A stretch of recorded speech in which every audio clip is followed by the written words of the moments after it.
For Complex News, I'm Natasha Martinez. An Arizona state Republican has publicly apologized to at least 9 women who've accused him of sexual harassment, including calling his penis a gun. Even though the man, whose name is ironically Don Shooter, apologized for his lame jokes and creepy hugs, he managed to mock the Me Too movement by making a speech about self-defense and victim blaming. He started off saying, "If I'm going to be a comedian, I have to understand and be sensitive to my audience, not blame them when my jokes fall flat."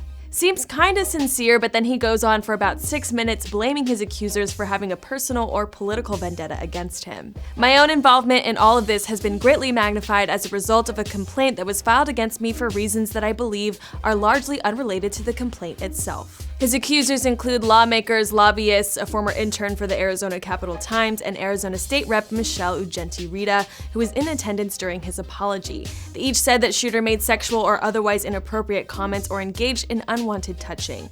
Other politicians and prominent Arizonans have demanded that Shooter resign. This news comes on the heels of countless women and men who've joined the Me Too movement, which was started by Tarana Burke. However, the movement seems as though it's received the same amount of pushback as it has support.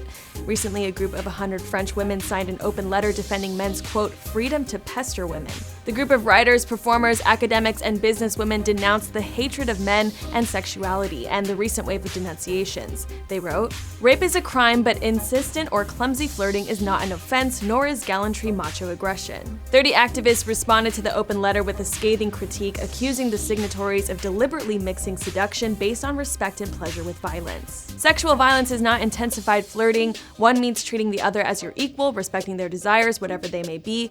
The other is treating them as an object at your disposal, paying no attention to their own desires or their consent. That's your news for now. For more on this and the rest of today's story, subscribe to Complex on YouTube. For Complex News, I'm Natasha Martinez.